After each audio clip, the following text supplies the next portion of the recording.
then I have something new to share also. I suffered from varicose veins also, and eventually, somehow, I know there was no cure as such.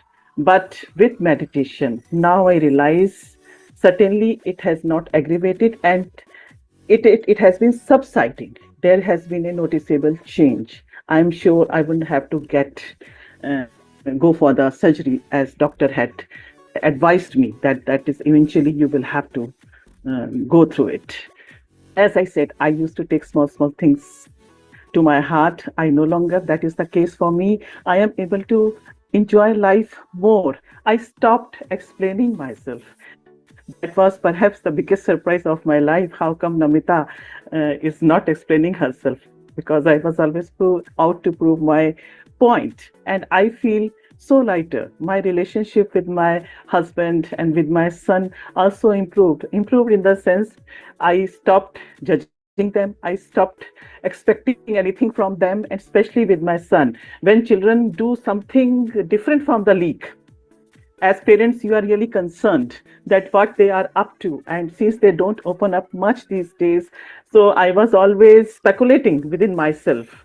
At that time, I'm so blessed, I feel so blessed that meditation happened in my life. I was at peace with myself. I stopped disturbing him, and now over a period of 5 years, I would like to mention what Chandra sir had said to me. That was kind of it really impacted me greatly. Sir said, "Ma'am, you should not say that. You should be saying that he's having many experiences of his life so as to have the best experience of his life." And this is what precisely happened, dear friends and masters. Just 2 months back, he had joined a company of his choice, the work of his choice, and he is so happy.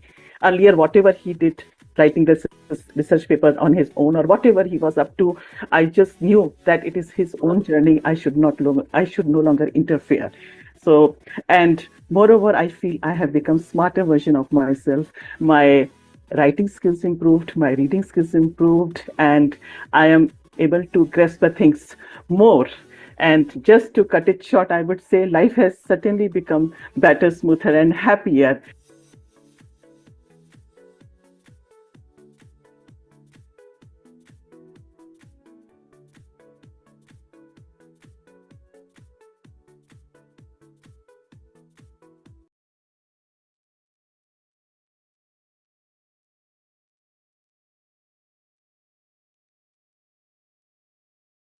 And I feel that Namaste and a happy morning and happy evening to all dear masters. Welcome to day 17 of our Sankalp, the commitment to ourselves to become better versions of ourselves.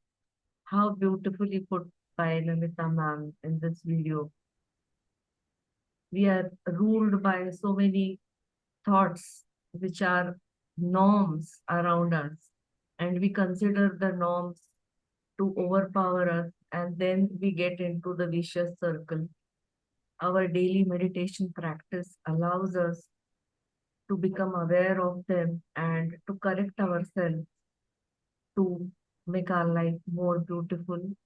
We have Dr. Chandra, our beloved mentor for this program, to guide us. Over to you, Chandra.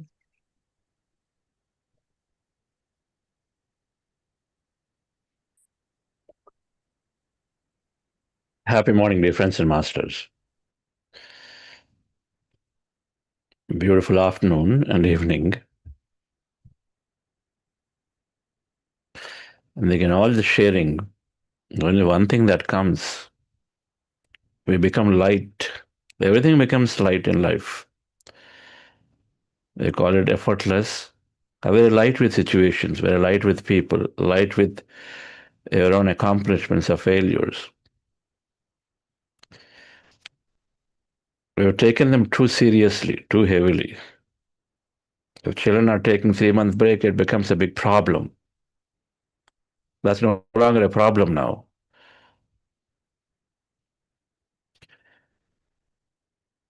Some beautiful wisdom by Don Maguire Ruiz called Four Agreements. Simple yet very, very, very profound wisdom the four agreements. Just suddenly, with awareness, we were able to observe it, be of it, then everything in our life, particularly with respect to relationships, or how we treat ourselves, relationship with ourselves or with others will significantly change. The four agreements. The topics earlier were we talked about your observation manifests possibility. What are you observing? What are you attending to? What questions you're asking? Because whatever you're asking questions, that's your attention, and then what you're observing is amplifying. And so then, what should we be observing if we want beautiful relationship with people? That's four agreements. We'll look to explore them after meditation. Let's go into the meditation practice, dear friends. No matter what this is, the wisdom is there plenty everywhere, everywhere. We are developing some leadership programs. Wisdom comes. There's always precedence to this wisdom, leadership through meditation. We're all becoming great leaders here as we improve everything, our understanding. But the wisdom is there. Chat GPT will give a lot of wisdom. But then how do you implement the wisdom? No matter what AI is and how much efficient it can give you the wisdom, but the facilitation and then the practice by one going into it is what makes the difference as we know it.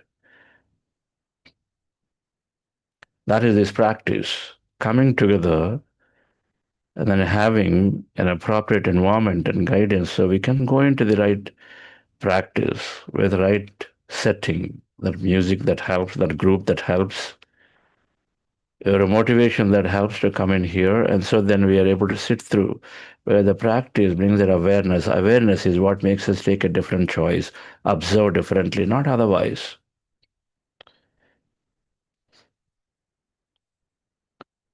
It takes years before that awareness kicks. It takes years before the conditioning then brings us a new way of thinking, new of observation. Years of conditioning to change your observation to something else. But with meditation, that years become months to days to moments because the awareness is there to choose consciously something different. And so then, no matter how much technology is accelerating, all of it is utilized and useful, and it's going to be a lot more go forward because there's so much information that's all their fingertips. You don't know what to take. That'll also come. Awareness has to be there to identify what's most important and right for me. So let's go into practice once again, dear friends. We're practicing breath meditation, observing our normal, natural breath. And we do this by sitting comfortably with your eyes closed, attention on our nose, and then observe the breath. No tampering, no manipulation of the breath. And observe the breath slowly, thoughts come down, mind goes empty. We be in that state, an emptier, calmer, relaxed state of the mind. We are in that state. That state is different for different people. We talked about this in elaboration in earlier episodes. And I'd like that recording to be posted back in all the groups, Madam Gitanjali, Madam. Whenever we talked about emptiness, and we'll put that back into all the groups later today by facilitators. So just as a reference again, there are several who join new, they don't know where to find. Okay. And so then we be there in that emptiness or the relaxed state for as long as we can, observing simply whatever is happening to us. In case there are thoughts coming, we come back to the breath. That's breath meditation. And thoughts come, we come back to the breath and start all over again. And then again go through the same process of going to empty states and then witnessing what is happening in the state of emptiness or state of deep relaxation. We will then parallel to it go through this other auxiliary process we are doing called heart elevation today. Let's do the heart elevation process.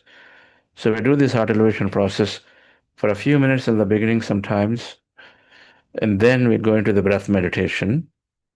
Heart elevation process is a mind process. Breath meditation is removing the mind. There's a difference. So we will utilize our mind to visualize, to go into higher emotion, feel great about connecting to heart center, appreciating everything. And so just follow my guidance for this process of heart elevation. We'll do this for a few minutes, 5-6 minutes, then slip into breath mindfulness meditation of observing our breath. Relax yourself, dear friends. Relax your body. With your eyes closed. Scan your body from head to toe.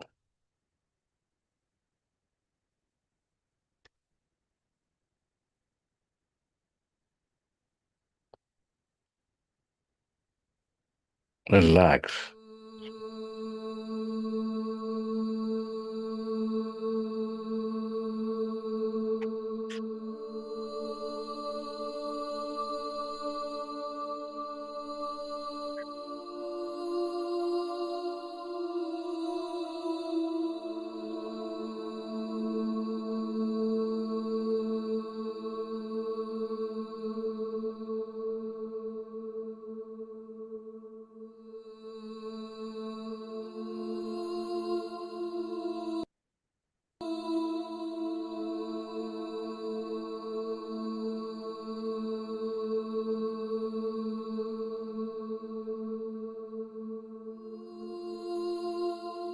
Dear friends,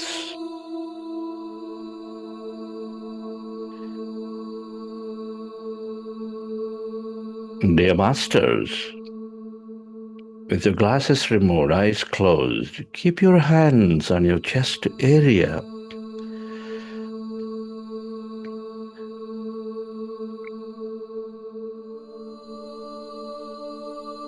Resting your attention on your sacred heart.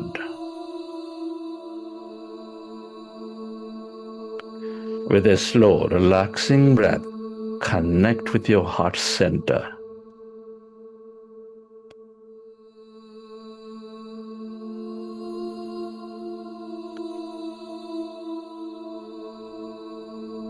Feel your heart, the beat, the rhythm of your heart.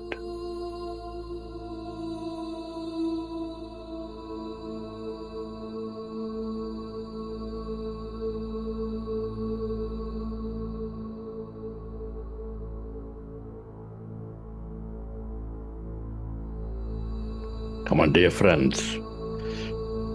We are connecting with the center of emotions, this inner knowingness that helps us thrive in life, expand life with its higher vibrations of love, compassion, joy.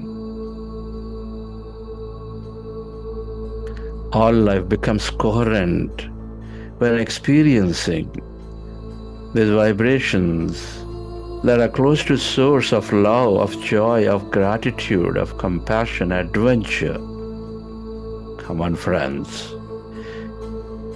Can you move yourself into an emotion, into a situation of higher emotion?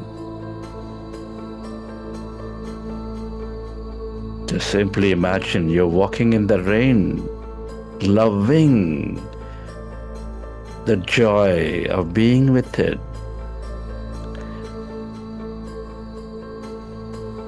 Sitting in a flower garden, rose garden, just enjoying the sight of it.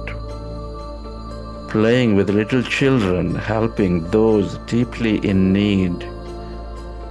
Whatever that may be, dear friends, move yourself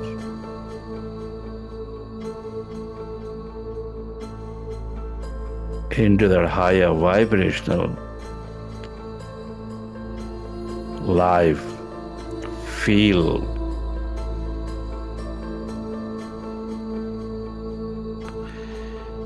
when you experience this higher vibration, dear friends, you become coherent. You become one. You receive.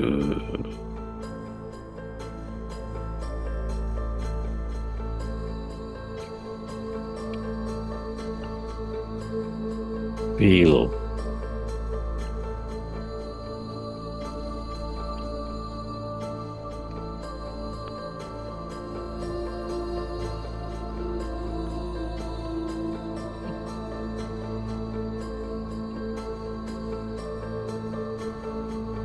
Relive that moment and elevate yourself, dear friends, with our higher emotion. Can you intend to spread this energy onto all things and everyone on this planet?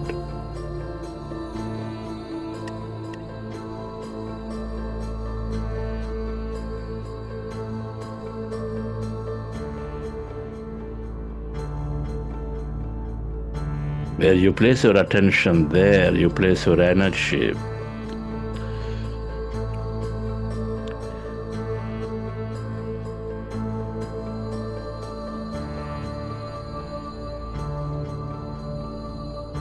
Spreading this energy to everyone and everything on this planet with your intentions, helping them elevate to know the truth. That our inward journey creates outer experiences when inside changes. The situations dissolve. Feel it.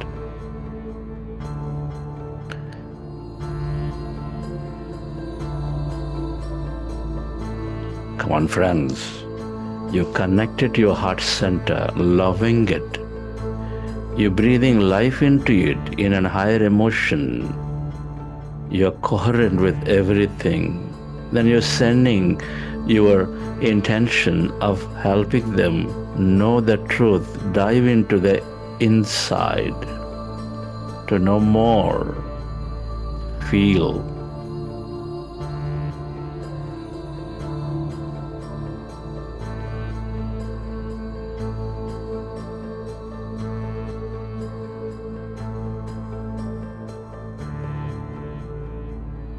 We are all deeply interconnected to each other, dear friends.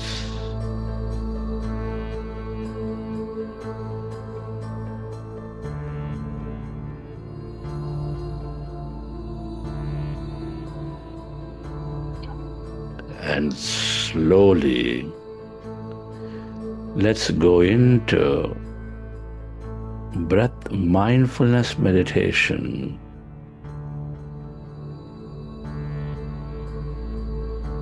With your fingers into fingers, hands comfortably rested in your lap,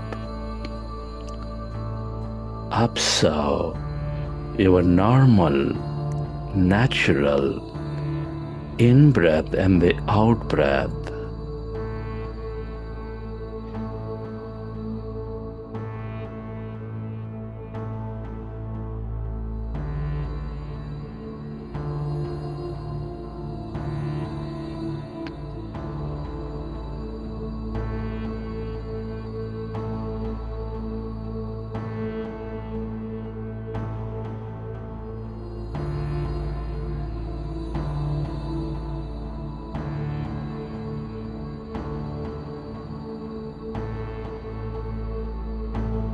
We are going into powerful group meditation, dear friends.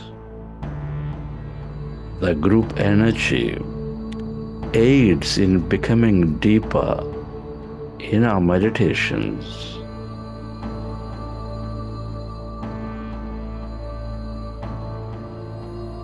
Appreciating yourself for taking the time to be with this group. Observe your breath. Your in-breath and the out-breath.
This is the field of possibilities.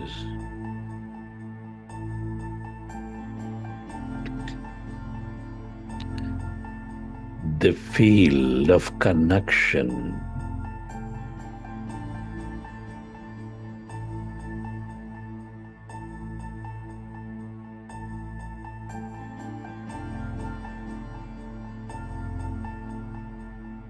The longer you stay connected to this emptiness, quietness, the more insights you receive, the more open you become toward these possibilities. So the more you attract uncommon experiences into your life.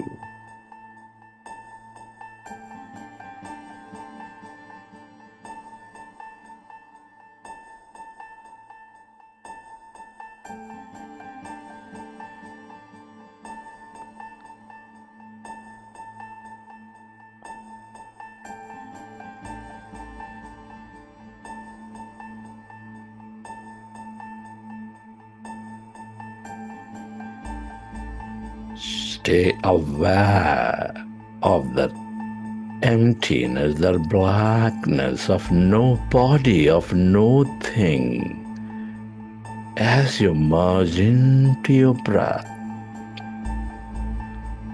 If you notice thought, gently go back to your breath.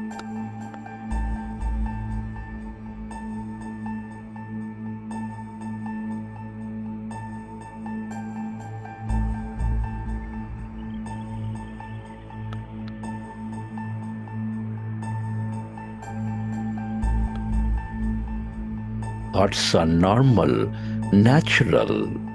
It is okay to have thoughts. Simply go back to the breath when you are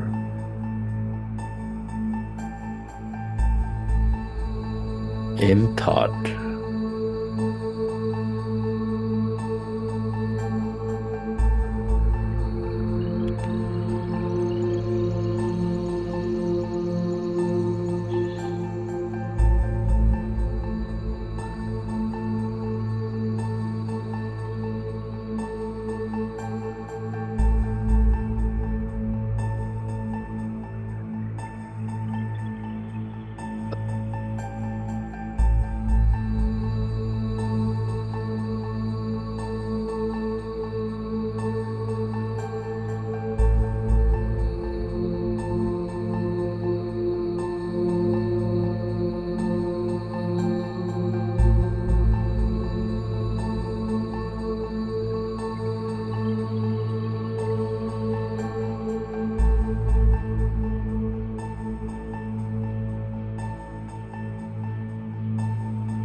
Everything that we ever experienced or will experience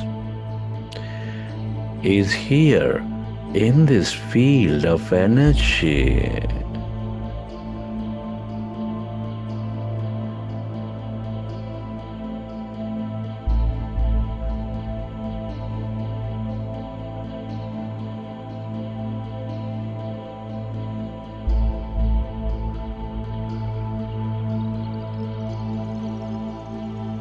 everyone and every life that we ever met or will meet is here in this field of energy as a mere connection. The more you are in this field of emptiness, energy,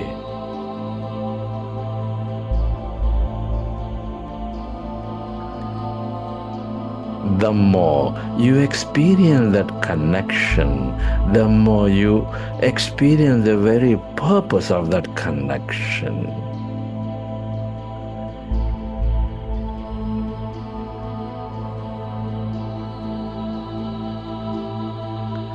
The longer you stay aware of this emptiness and energy,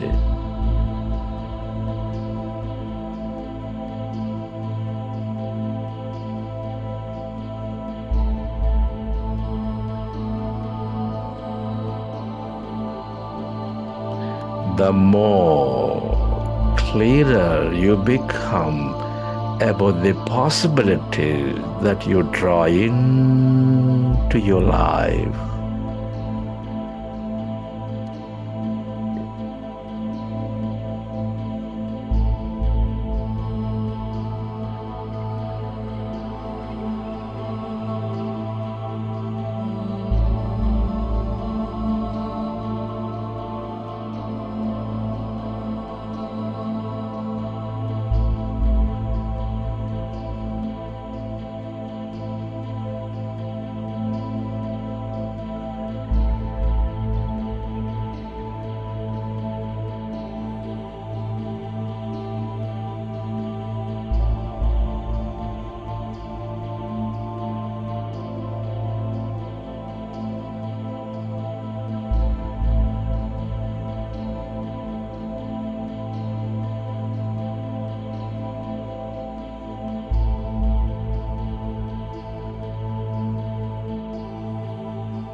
This is the field of your greater mind, that intelligence paying attention to you as awareness. The more you are in this field,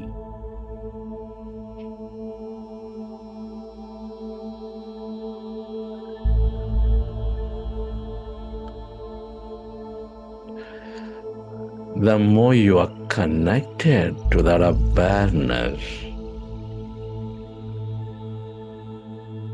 your divine self.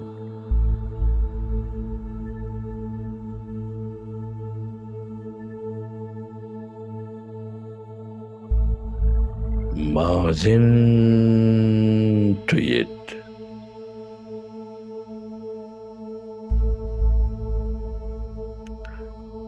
Losing yourself to this nothingness.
Friends, at this time, let's express gratitude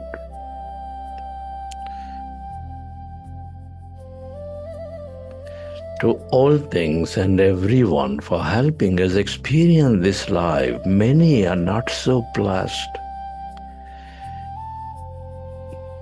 Express gratitude to your parents for giving a beautiful connection to this life.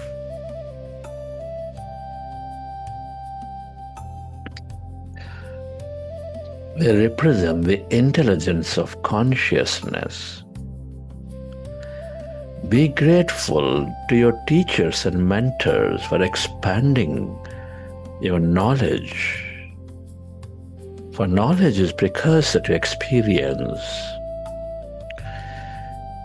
Your gratitude to all the people in your life, friends, family, colleagues, everyone, for helping you experience many facets of life.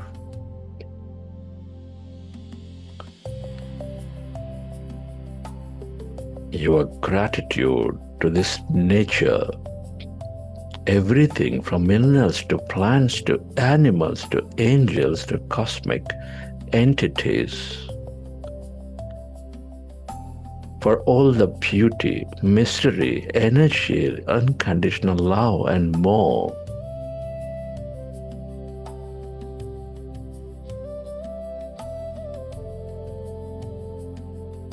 Your gratitude to this technology, systems, governments, companies,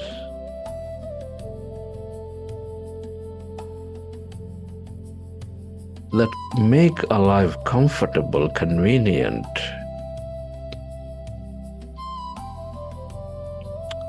Gratitude to yourself for caring for you, for caring for others, for helping yourself explore consciousness.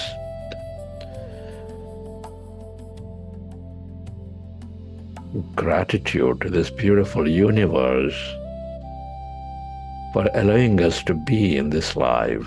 Gratitude is the ultimate state of receivership.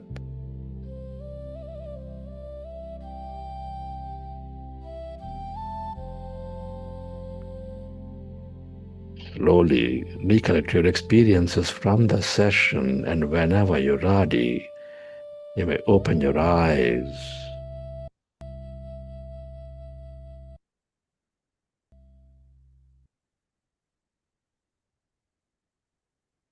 Okay, friends.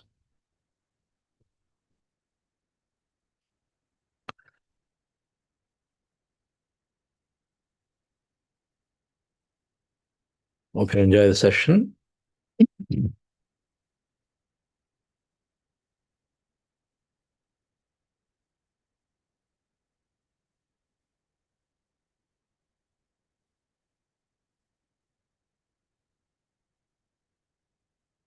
Wonderful.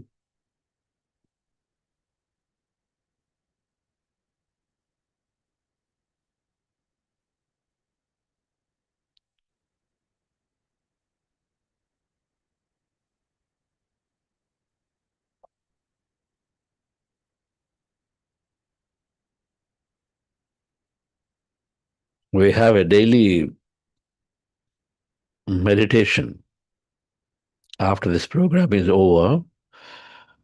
It continues at the same time before the next program starts, till the next program starts. So that way we can be in this group.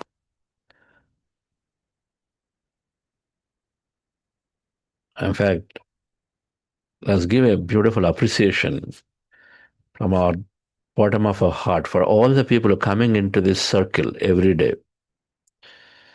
They enhance our experience. It's one thing to be doing by ourselves at home, but it's another thing to everyone to make the decision to come together at the same time and enrich our experience. You try it out. At home, you do by yourself. You bring a group of people together and do your meditation and see what happens. And we have this virtual group here, so many people all around. We wish that technology enables that we all can see each other.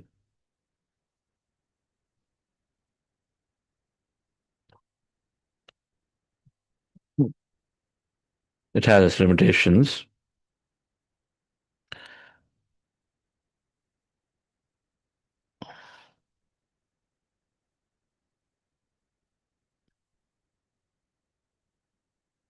4 agreements.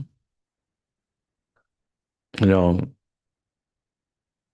when we feel good about a moment, the first thing a human feels is, can I share it? You are loving the food you made. We made an avocado sandwich last night. Our youngster Simran is here. So the sandwich comes out great. Then the first thing he says, oh, immediately think of people who really like it. And I was thinking, okay, if my daughter is there, she'll love it. If Pradeep is there, who is a food lover, he likes it. And so you think of those who would like to have this. We learned how to make it with our master in Seattle, then we thank her. Many things come. There's a natural state of a human being. When you like and love in a good feeling, you want to share that with others naturally.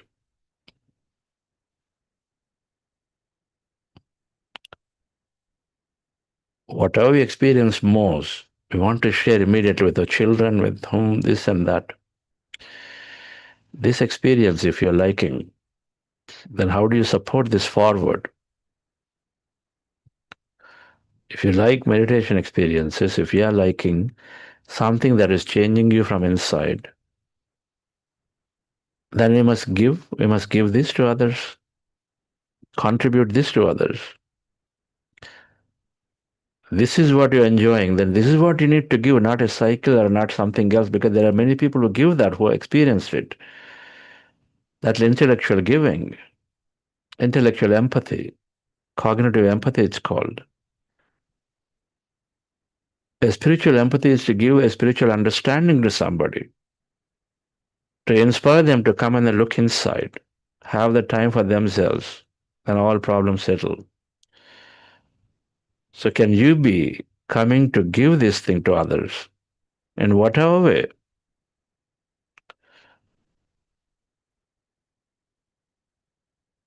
So many spiritual organizations are working to give meditation. And meditation makes somebody completely be independent. Happiness by themselves. That's a key difference.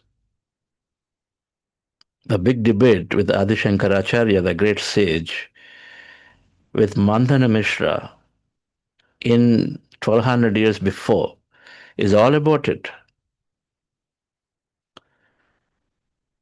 Be a householder, do everything, everything, everything, and then I can be happy by being impeccable, being very righteous and hardworking. And so then why do I need to ever look in and then do into any of these practices? Then ultimately the debate comes to the conclusion that become one with the existence, understand yourself as something far larger than this, and remember constantly to be with it, and then that will automatically take care of many, many challenges. You should still be actively participate in life, but then not get swept away with it. Experience it and then be a renunciate of that experience as opposed to get attached to it. That requires awareness. Awareness is this meditation. So then life is beautiful only then. Otherwise, we constantly attach to every experience and then get stuck in it. And then experience is taken away by somebody, our job, then we feel so tensed.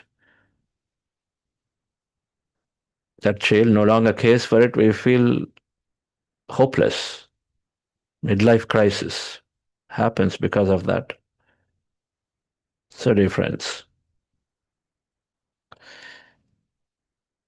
we give what we love most, what we experience most, and that if this is this meditation, then in many ways you can support this. Please do it. I made the decision when I understood the power of it in the year 2003 that whatever my might, whether my money, my resources, my time, my energy, I will contribute for meditation propagation. That is the decision I made in 2003. I'm very happy about it. It's gone to thousands and thousands of people from Association Pyramid Valley with several projects of Patriji, with Patriji, of PSSM, including Buddhasya Quantum Foundation. I know every time, every minute of my time is not utilized in making somebody dependent on me or anybody. Instead, is making them independent of themselves. Because meditation gives that power.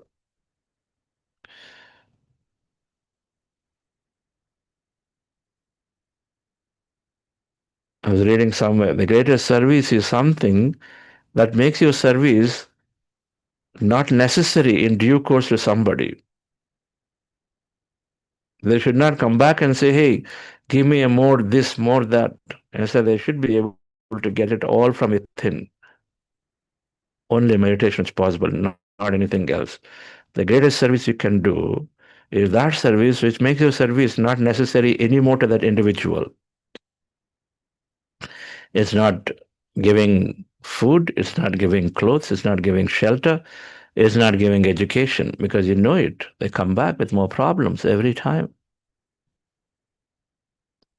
Every time you give something material, there is only an extra problem on top of it. Something is still missing in life. There's no end to this. Then, not knowing what to do, simply move on. With meditation, they won't come back. Neither you know that, okay, you've given something for self dependent, reliant for them.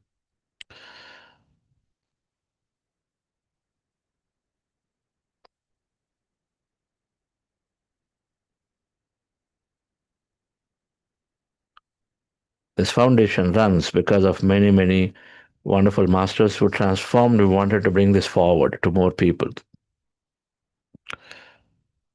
with their contributions. So many volunteers work, so many people contribute monetarily, and then it runs.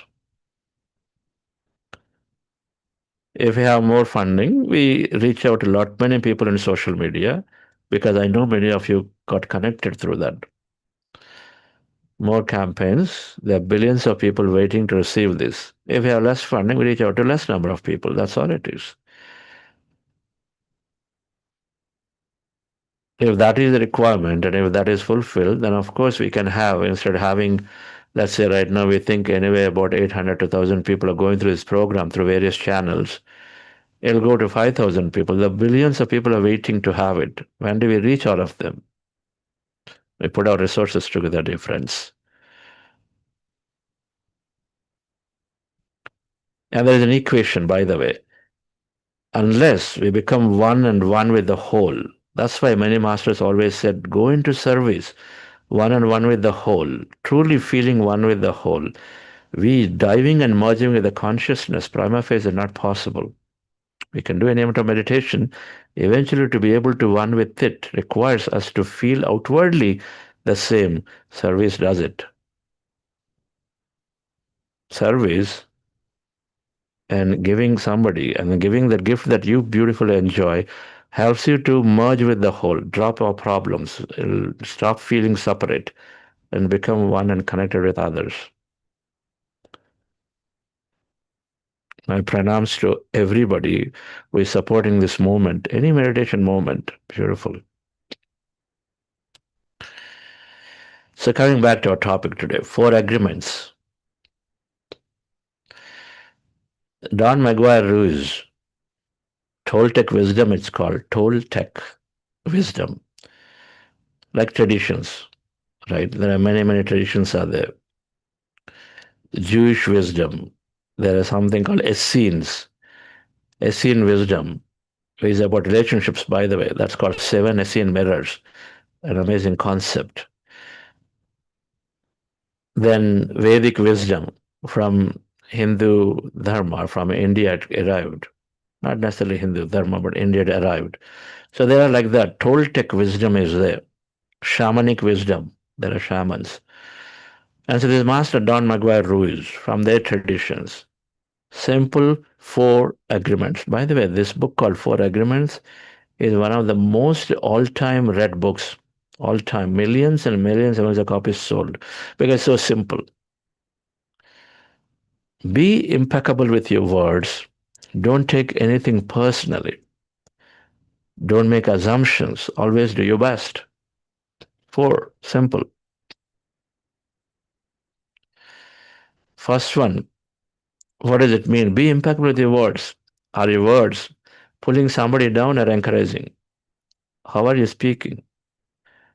Same situation. Are you blaming or you are being considerate? Guys, things are really worse. Let's just stop everything.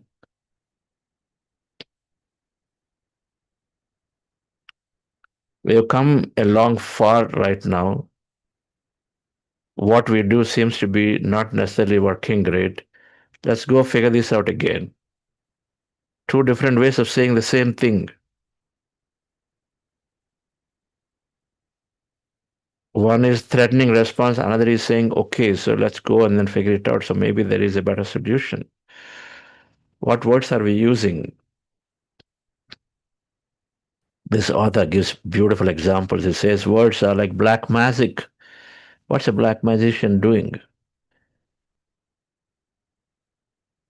Black magician is intensifying his thought, wishing for certain observation is very strong, wishing for certain thing to happen to an individual.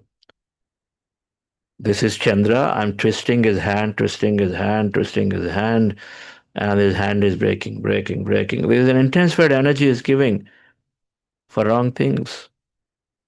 Now the same thing, if somebody is using similar words, you're fit for nothing, you don't know anything, you don't understand, you don't know mathematics, you just cannot do it, you always come late, you're doing the same thing. Exactly the same thing in creating the same reality as an influencing power. So it says words are like black magic, black magician's thoughts. So can we be impeccable from today? And it is saying, be impeccable with your words. You know, the first thing I learned from Patrizi, I met Patrizi, is no complaints, no judgments. That's the first thing, part of impeccability. No complaints, no judgments, no gossip. Gossip is what? You talk about a third person when the person is not there with you. Oh, she said this, she's like this, she always complains, she always talks about it. He's, just does not bother to do anything. Just gossiping. You're talking about somebody else with their own judgmental nature.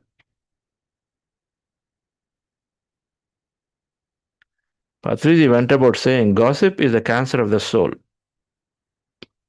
Cancer of the soul. Cancer unbounded, right? Cancer means unbounded growth in the body. Gossip is unbounded speaking. We just keep on saying something, and so then we keep on creating something. So this cancer of the soul. So soul constantly keeps on creating more and more. That means more samskara, more experience to be pending. Life never ends. You go on coming back again and again and again. And the gossip is always about judging and always about complaining, blaming. And so then it goes on forever. Life goes on forever. So can I put a rest to gossip? Can I be more impeccable with my speech?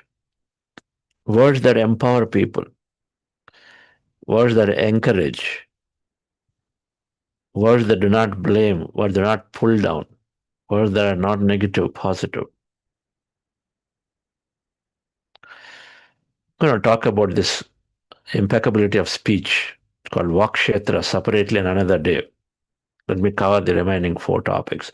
But it says that it must be very impeccable, positive oriented, encouraging, not complaining, not judging, not blaming. There is a lot of dialogue that we go through ourselves also. I am this, I'm a worst fellow, I'm a jerk. I don't know why I did this ever. So what if we did something? It's over. Get over it. Gatam gataha. Everybody makes mistakes. We have this fundamental thing that I have to be perfect in whatever I'm doing. Why do you have to be perfect and kill oneself? There's no such thing.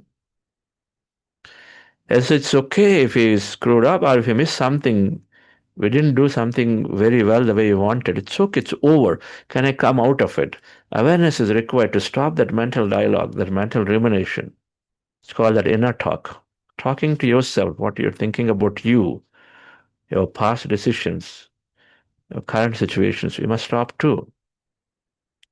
That's not being impeccable with our choices or words.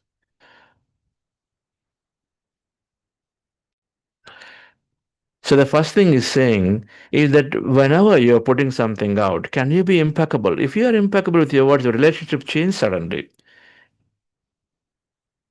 The tone with which we speak. Hey, how did you do it? Why did you do it? Tone changes. It's a blaming tone. So when we put out a word, can I be a little considerate? Can I be emotional intelligence?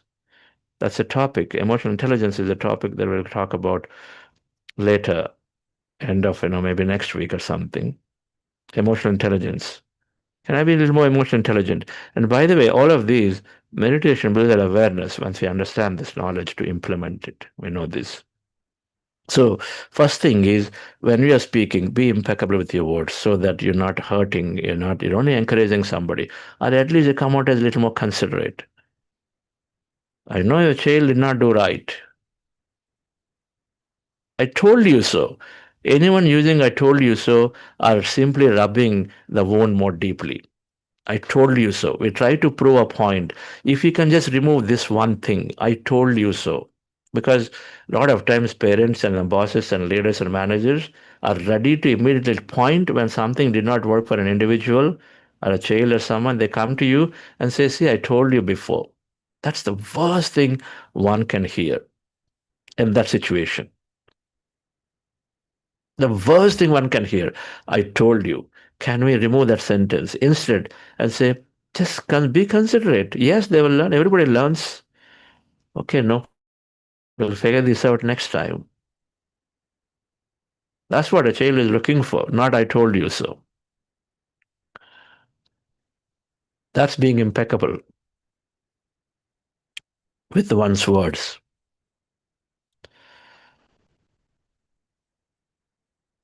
The second thing is don't take anything personally. Okay, somebody says something. Okay, what do? You can't control everybody from stopping. You can't control somebody from saying what they want to say. You can't control somebody from judging you. Somebody says something. You know, in service also, I was working at Pyramid Valley, and I knew how much I cared for every moment of my time.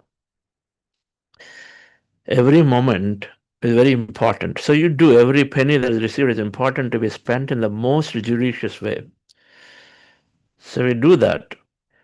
Then you hear in a few meetings that I was not there in board meeting because that time I got allocated to United States. And then some people talked about and said how he wasted money, how he did this, how he did that. So a lot of stuff has gone. Later I come to know. The very self I thought I did so much, and the very same people who are in some way in working with me later when I was not there was speaking for whatever reason, talking about this and saying you wasted, you favored this person, that person in contracting things, this and that. Okay. Now what choice you have? When I heard about it, it's a discussion in a boardroom. I said, okay. Did Patrizi come to me and ask this to me? No. Did Shreyans Daga come and ask this to me? No. My board never asked this to me. Okay, it's okay. I don't want to take anything personally on this aspect. If I took personally, then normal my tendency is, okay, so what's the point? We're trying to give sincerely, but they're not even understanding. Forget about this organization, go away. Then walking away, who is the problem? Who is the loser? Is running away from problem. I would have been the loser if I had gone away. Just because you don't like a situation, you don't run away. Instead, you take it in stride, and that helped me. This particular principle: don't take anything personally. Okay, I don't take personally here. If they're trying to identify, if they don't understand the work or a decision of what has happened, because it's natural for people to forget situations. And so they only make a conclusion based on what they remember. And so then maybe, so see how to go about if I have to give an explanation to the board where it's responsibility that I have to do, I will do the ask me. But first of all, we don't take anything personally, so we don't do knee-jerk reactions to it. And we don't take personally. When you're getting rejected in an interview, it's not a judgment on your capability. It is a judgment and the requirement that meets your capability or not. They're two different things. It's not judgment on your capability. Your capability is with you. You are still that beautiful consciousness with your own experience of life. And so it's useful to something or somebody. Be certain about it. Now, when you are applying for an interview, when they want something, and then it is not a necessary match to that for whatever reason. So can we take it that way? So don't take it personally that I'm not fit. Okay, I recognize it. Whatever maybe they're looking for maybe something more than what I have. It's okay. I'll apply for something else.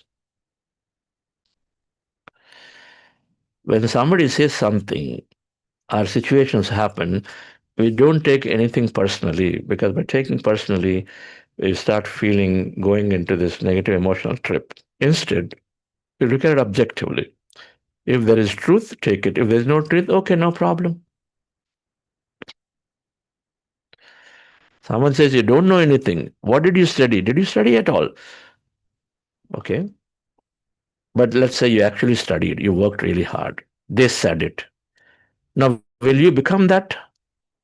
By they saying it, will you become that, okay, I don't know anything, so I don't know anything? Will you really become that? You don't become that, right? You still have studied. Your effort is still remember. You still know, right, to your conscience that you did the study, you understood, you analyzed everything, you got it there. And so then why take personally?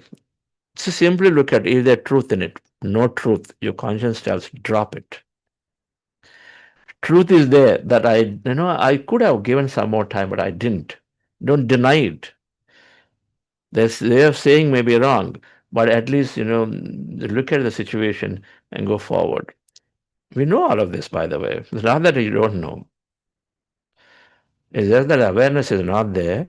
It's just it's not recorded deeply in our subconscious. You got to listen to this talk, and this Four Agreements book we have to read again and again. Then it'll become strong. And when you have meditation regularly, these two come together and beautifully your life situation will change.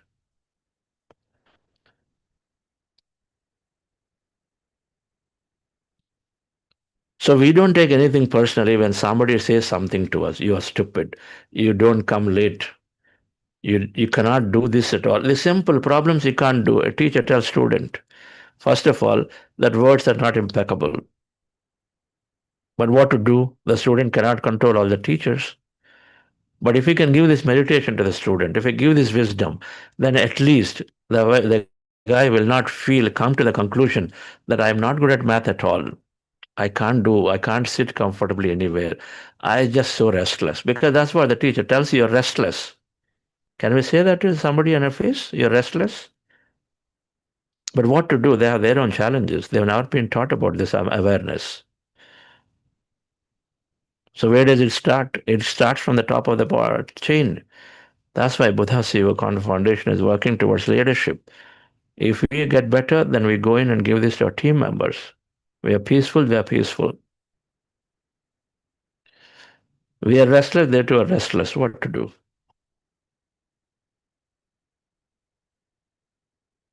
So every teacher, when this is given, all students, because of them, thousands of students really stop making limiting beliefs about themselves. It starts there. Every parent, when it is taken, their mistrust, they rubbed onto the children. Their fears rub onto the children. So you need to start from there. So the second thing, dear friends, don't take anything personally. So you can't control others, so at least do from your side. Don't take personally. A little better equation. So then we are able to manage ourselves, right? That's called mastery of life. That's why Patrice said three things meditation gives: friendship, mastery, godhood. Friendship, we are there, great compassion with everybody. Mastery, you know how to handle every situation. We don't get belittled by somebody's comments. Okay, they can be so mean about their comments, but we're not. We are still keeping our self worth strongly. A lot of times, women are trashed in some cultures. For everything they do, they're trashed. What are you doing? Do nothing.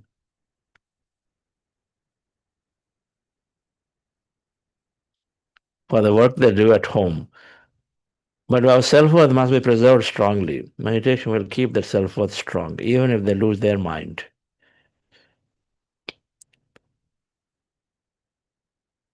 Don't make assumptions. So now you heard this, and so you're not taking personally. So there is some sense is going on here. So now, rather than assuming, oh, this person is always like this. Oh, is that so? They commented. That means, something must have gone bad. We go on making assumptions. We don't make assumptions about it. Why did they do it? Is it because last time, I didn't do right in that meeting? Is that why my boss made this comment? It doesn't stop because every time you make an assumption, your attention is on it. You're bringing more of it. Observation. Where is your observation? What questions you're asking is what you're bringing more into your life. That observation manifests possibility. So drop all assumptions. Go and handle the bull by the horn. You go there and say, okay, I heard this from somebody. Sit down with them. Now you are more emotionally intelligent. You know you're not going to lose yourself in discussion. Sit down. Hey, look, if it is worth consideration, sit down with them. Rather than making assumptions. Tell me, I heard this comment. Is there a way I can see what is more behind it? That solves the problem. Then to make assumptions, go on talking about this to everybody other than your person who actually can solve the problem.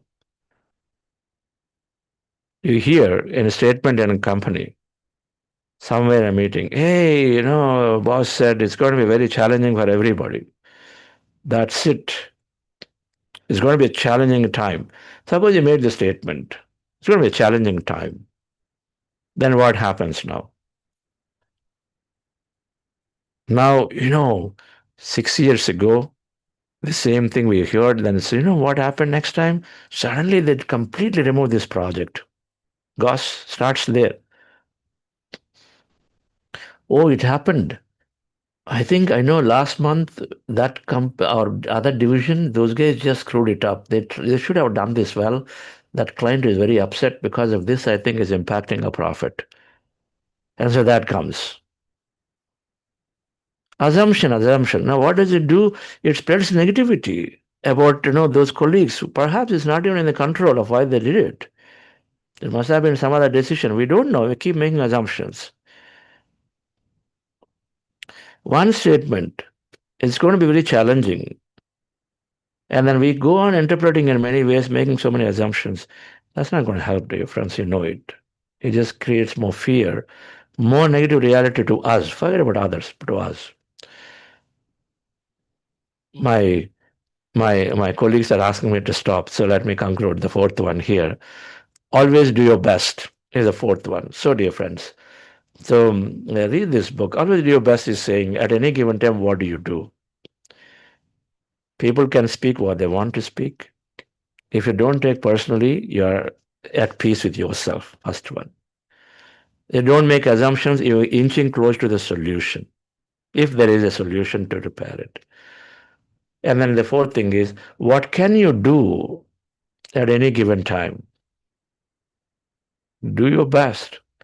That report you have to make, did you do your best? Did you give adequate time? Or did you simply put chat GPT 5 minutes before going into the meeting, you got something and giving it? What did you do? You know to your conscience, did you do your best? Did you study it adequately? Did you look at multiple angles? Did you challenge that chat GPT if you're using it? To not simply praise you, to give you many critical views. Whatever. But do your best adequately so that when somebody says something to you, when somebody makes any comments, at least you know you are done what you can do within your own limits. Thereafter, what happens? What can you do? You have to be a witness to everything. Knowing that everything that's happening to you will all go all right anyway. That's a different understanding. So, dear friends, when you do these four simple agreements, true to our conscious, and then all of this is possible when you have this as our fundamental beliefs, then we start observing them regularly, right? So we'll do a meditation tomorrow on these. In our meditation, end of the meditation, tomorrow, what is it? Yeah, I'm there. So we'll do our meditation and then we're going to make this into our new affirmations. I'm impeccable with my words. I'll let you sort of go and then imagine a couple of situations that make you feel impeccable. Because today already pointing that to you, you know that. There's places where you falter. We all know where we complain every time when against somebody or something. Being impeccable means now no longer doing that complaining about the traffic, that government, that politician, your relative, a boss. So we'll do that meditation tomorrow. So let's come back so that we increase our observation on something newer, something more beneficial. Right, friends? So thank you very much for being here. Please do read this book. It's one of the recommended books for sure. And give this knowledge to somebody. Yes, Geeta madam. Any announcements? Yes, sir. We have the announcement today. It's for our book club, the Inspire Book Club today. The book which we have today is Mind to Matter, and it is facilitated by the first batch is facilitated by Valli Devi Prabhu and Pratibha Dev and Srinivas Ankareddy, and that session is from 8:15 to 9:15 a.m. IST. And the second batch for this is in the evening, 8 p.m. to 9 p.m. IST. And we have Apurva Murlidhar and Kavya Agarwal taking those sessions. So, dear friends and dear masters, please do join this book club. A very wonderful book to discuss. Thank you. Wonderful, madam. So thank you all, dear friends. So we'll see you tomorrow for this meditation where we are going to make a new observation of these four agreements. Thank you all.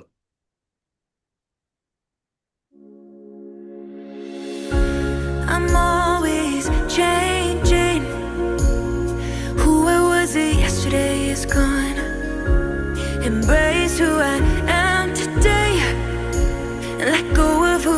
just before the dawn. Take only what I need with me.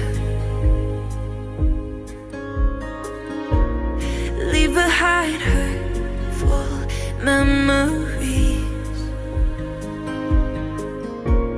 Once I have learned all I can, I can't keep carrying my pain with me. Every moment, every day. Okay. Always. Yes, madam. Any questions? Or anybody would like to actually come and share, please? It'll be great.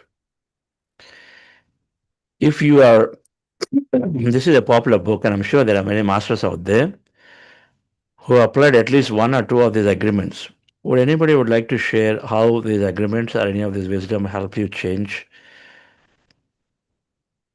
Of course, we are asking questions. Can anybody come and share? Please raise your hand. There was one question, sir. Can This you is the time for you to inspire somebody or lift up somebody just with your small little change that you might have noticed in you.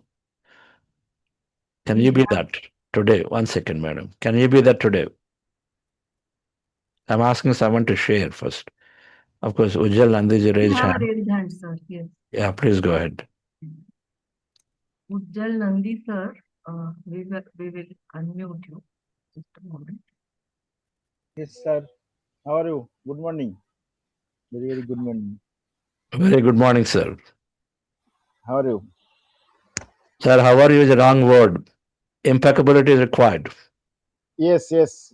Very How are you impeccable. means, you spoke, you saw me for 90 minutes. I'm with you speaking. What should Yeah. I say? It's a redundant word. How are you? Will say I'm fine. But you already saw me fine. So much energy I'm putting in talking to you. Yes, yes. So instead, you can ask me, hey, sir, what is new with you? Then I will give you something new. Please go Hello. ahead. Please go ahead. Yes, sir. Please tell. Yes, that's the four agreement is very important for me. I think so. Your this four agreement is in life. It can more in my life. When I talk somebody, we should consciously uh, what I am saying, the people. Yes, sir. It's very important. This Our life is in many ways determined by how impeccable our speech is. Words are the index of the mind. yes, And the words are, Buddha has one Patri's central teaching is just this, and Buddha has one thing called right speech of the 8 things. And I'm going to talk about this one of the sessions. The right speech. We're not done this yet, but it is very important. yes, One of them is very important. All four agreements are beautiful, important. Yes. Hmm. thank you, Thank you, sir. thank you. Please apply, and once you apply, please come back and share how it Yes, yes. I helped. already so many people already this four agreement already shared by WhatsApp in my colleague and friends. Lots of on group. So then you share now. What is your experience with four agreements? Which one you applied where it helped you? Yes, help my this four agreement always help my life and consciousness and growth my life. Okay, specific example. Any specific situation where you applied this and then you felt okay, relieved? Any specific situation you can tell? Actually, I can remember. I can't tell you, but a lot of thing uh, I can tell you. Sure, no problem. Okay, sir. Thank you. Thank you. Mhm. Thank you. Yes. Shaurav Mishra ji. Good morning, sir. Nice to see you. Hello, everyone. Yes, good morning. Nice to see you. Sir, Please go these ahead. four agreements, when the first time I heard about, I was very impressed. I took a printout of these four agreements in English and in Hindi, put it in front of my desk. Since then, I've been trying to implement it as much as possible. Uh, being impeccable of with your words, with this meditation you get that mindfulness where you start thinking a bit, do I need to say? Generally that pause comes in, and once a pause comes in, with that pause you start thinking, what should I say in this scenario, with the colleague, with the friend, with the relatives, whoever is that. uh, yeah, not yet perfect, but yes, in the right direction, I feel. Definitely don't take anything personal. That has helped me a lot personally. Like an example, you were asking for examples earlier. So I used to give presentations and I was always kind of inquisitive. How did it go, etc. What did I go? Did I do well? Uh, some comments become kind of goes into the heart. So with the meditations, you started to do practice and then deliver your best. And then it doesn't matter whatever comes in, it is not about me. It is possibly that scenario, that event, that timing was something wrong. It relieved me a lot. Personally, it helped kind of boost my confidence and be more confident gradually. Don't make assumptions. Generally, I try to do now more often. Uh, that is, if someone is saying, just check it out. Is that comment, is that rumor, or is that statement about someone is right, or that is their perspective? It can be their perspective. So definitely all these four are the simplest set of rules which makes the life better. At least I can feel so. Thank you. Beautiful. Those scenarios that you talked about. We make presentations all the time, and then we hear comments all the time. You're absolutely right. The timing of it, the situation, the person is making comment, maybe going through all these challenges, and so generally blurts out something. That's also there, you know it. One person, what you presented, really requires it, so they say great things. Another person not requiring at all, so they say simply, okay, one more thing. It's just where they are. It's their opinion, it's not your opinion, right? Their story, it is not your story. Your story is you for somebody, and their story is something else. Beautiful. Thank you. Thank And you. especially as leadership, and then these assumptions is such a big thing because people constantly come back with you with so many comments, so many judgments, or whatever, whatever. You will simply go away and believe it, and then carry it forward, especially because that comes from your top guy. Agree. We don't reject it, but we don't assume that is true, right? That's what we have to do as leaders. You hold that into the thought, but then look at anything else, you know it. That's what we're doing. Thank you. I'm sure your organization is safe, your team members are safe with you. Okay. They feel happy. Please tell what you do. I do. Please tell what you do for living. I am in Dell Technologies. I'm a pre-sales director there. Uh, Okay. So much pressure for a pressure job. When things don't do right, everything is blamed onto you folks. Oh, you just didn't do right. That's the first thing comes. Deals go, then the first thing comes is you didn't do right, I didn't do right. 100%. All assumptions come. Oh, that presentation that day should have been different. Because of him only we didn't get the deal. Hmm? Assumptions made. Thank you, sir. Thank you, sir. Thank you, Saurabhji. Yes, Degaru. Namaskaram, Chandra sir. Namaste. So these are really amazing amazing agreements. I mean, uh, it's very, very tough, the first one. But if we can do that, um, has a amazing impact on our relationships with each other. So I don't generally give a word. If I give a word, I keep it. So that type of thing, builds the trust.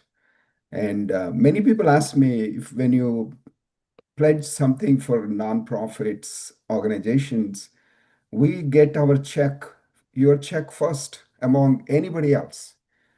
People pledge money in events, fundraising events, and all that. They say, "Oh, I will give this, I'll give this, I'll give that." It looks like 30 to 40% of the people don't follow through and don't give the money. Those folks come to me and say, "Hey, you pledged this much money, and we got your check first." So even before the event, before the thing, so that is, that builds the trust and confidence that, hey, this is the person that we can do some business with, or this is the person who says something, he keeps the word. But at the same time, I also get into trouble sometimes. People ask me to join the boards and do some activities. Um, I say I'm already full of my plate is full. I won't be able to take additional responsibility. And I say that right away. I don't even mince the words. And sometimes that I feel people feel, hey, you have so much of talent, so much of skill. Could you help us with this thing? So, people will probably some people will feel that. But my conscience is if you say something you will do, you're all into it, not like periphery and okay, just attend the board meeting for the sake of attending and not contributing and all that. So that's where I sometimes get into difficulty. There is another incident I'll tell you. Don't make assumptions.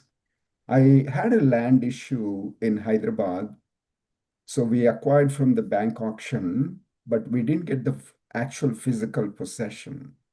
So I hired some guy and he tried to do something. He didn't solve the problem. He passed away. So then I hired another guy who actually solved the problem. He got the physical possession of the land.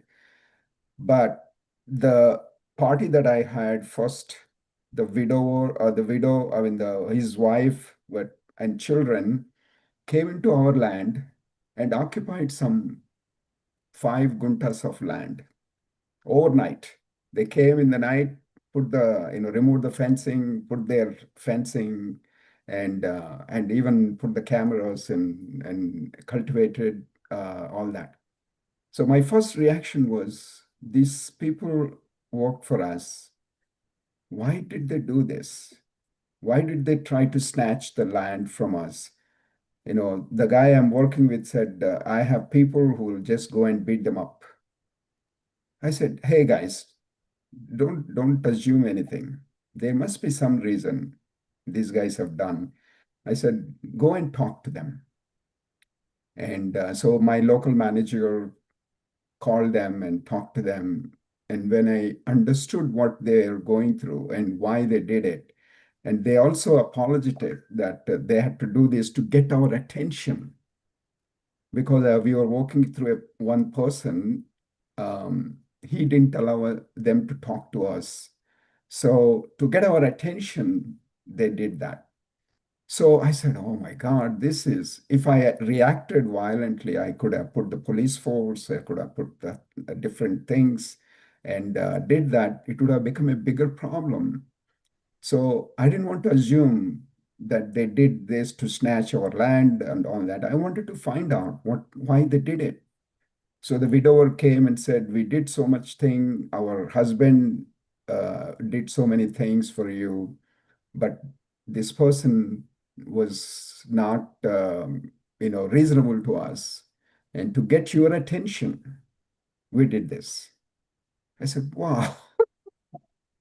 So they broke the law. They did the kind of thing, but I didn't react. I said, let's talk to them. Let's find out. If they need something, they worked for us. We have a moral responsibility to help this family. So that's what I did. And so this is another great thing. Don't make assumptions. People have their own compulsions, their own situations, their own beliefs.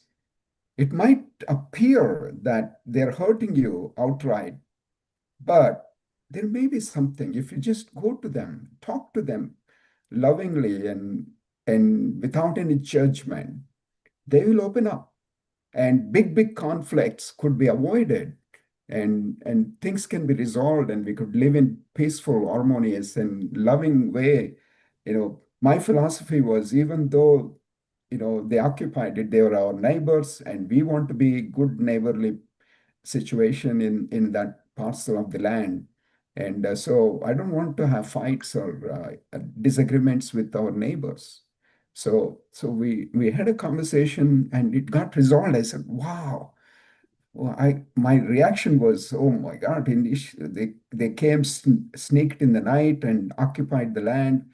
um, what is this, and all that. But I cooled down and had this meeting. And so that don't make assumptions is very important. Some people may have hurt us or even slapped us, whatever it is, physically, whatever it is. I would say take a step back and don't react, and talk to them when they are cooled down and all that. So that would be good. So even I do this, don't I make assumptions, even with my wife. So when she gets angry, I don't react.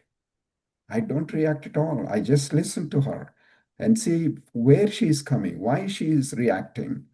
And then later, maybe a day later, second 2 days later, I said, no, what happened that day? Why did you react? And she opens up. So that's also very good. So I mean, don't take anything personally.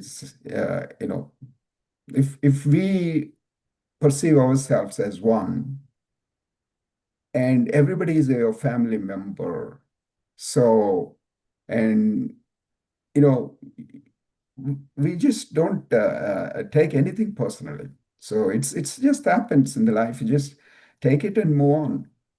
So, but anyway, I don't want to take a lot of time. And Chandra sir, it's been um, great journey with you, and wherever I go, I talk about the Buddha Seva meditation, such a simple thing, and I'm really thrilled. I mean, we had this event in our St. Louis Sunday. Close to 170 people came, and my granddaughter of 4 years old sat down and did the meditation. And I shared with all the children that the world's most wealthiest person, Elon Musk, now has all had most of his children learn meditation and practicing meditation. This is the fact, actually. It's not, I'm making it up. So the people who taught Elon Musk's children shared that information with me.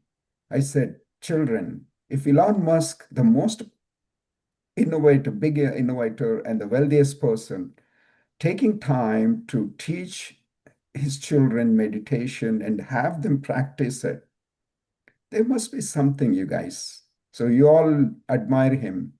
Then why don't you admire this quality and just sit and listen and learn and practice it? And the moment you say Elon Musk, you get their attention.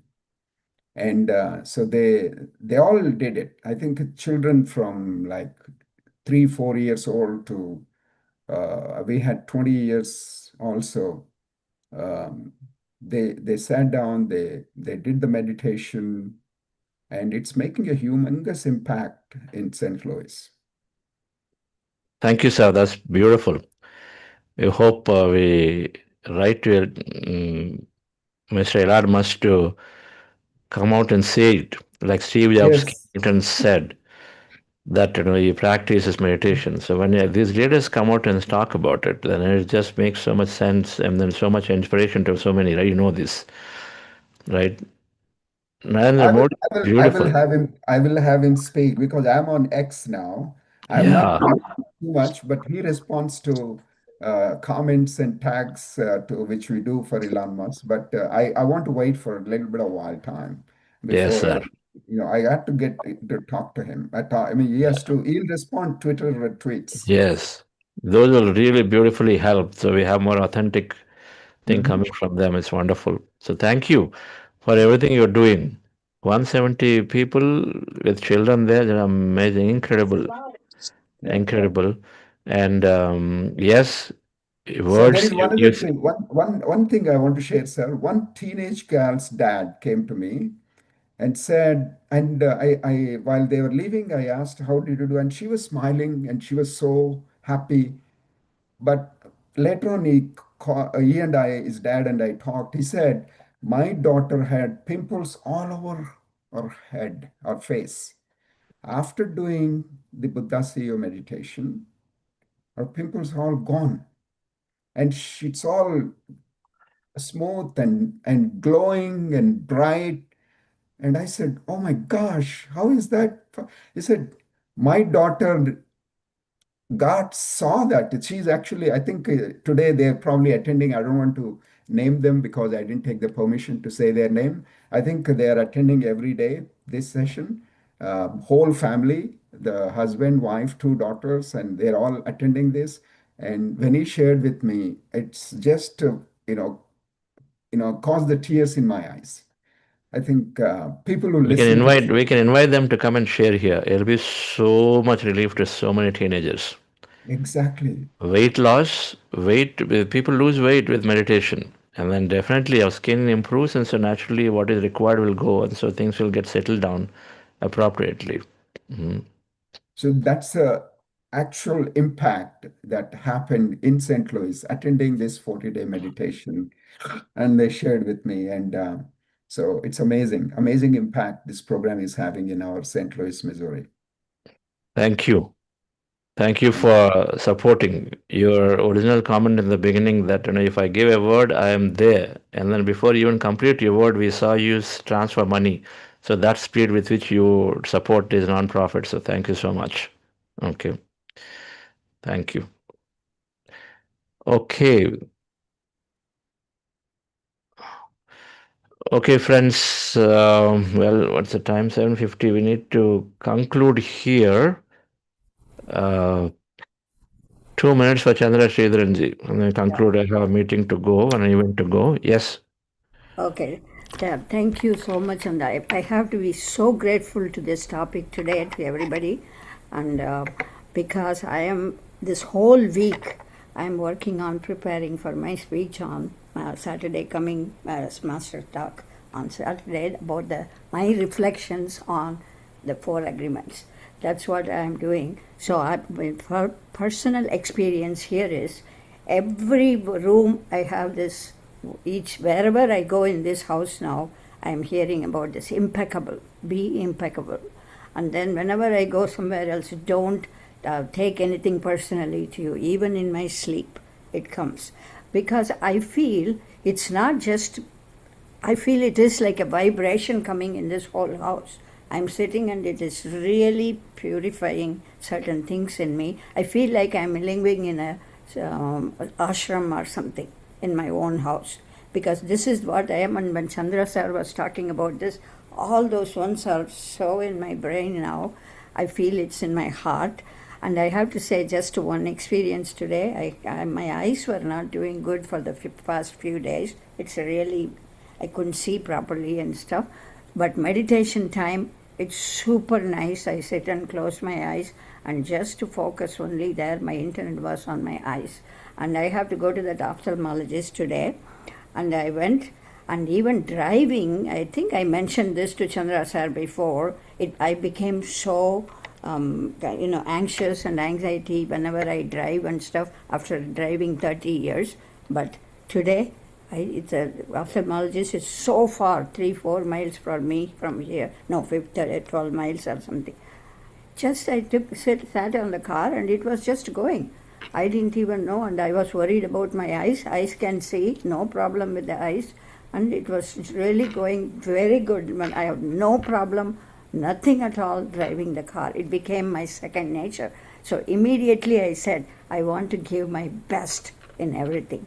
That is, I considered giving the best one, I rate that as the number one agreement. Because when mind thinks, when we are in this meditation, when I am doing the meditation, whenever I feel I am 24/7 on my awareness, mindfully, definitely what we speak will be impeccable. I don't want to hurt anybody. Whatever somebody says, I am not going to be taking anything personally unless I have that in my heart. And the third one, definitely not to assume. That's a worst situation, taking things for assuming or taking some kind of preconceived ideas for them. So thank you, Chandra sir, for starting this topic. I was going to really request you to add something. I'm so glad. I'm excited. Thank you. So, are you doing the Saturday Yeah. masterclass on this book, these agreements? Yeah, 4 agreements. Okay. My Okay. reflections on the 4 agreements. Sure. So wonderful. So then there's another further continuation of this topic. It came right. See, it is not in my plan at all. It just happened and I started talking about it. So now there'll be more people should attend the Saturday talk.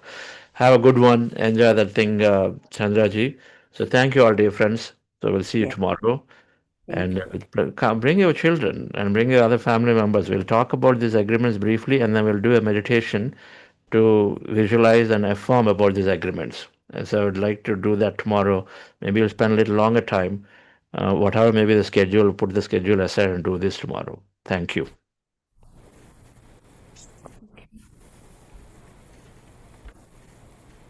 Deciding how I want to live, who I want to be. I'm always changing. Who I was yesterday is gone. Embrace who I am today and let go of who I was before the dawn. I'm always changing.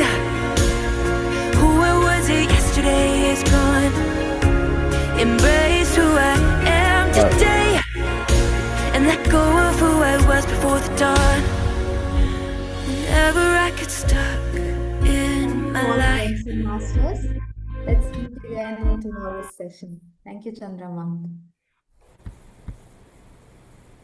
I ask what I could do right now instead of why. I can't let my fears define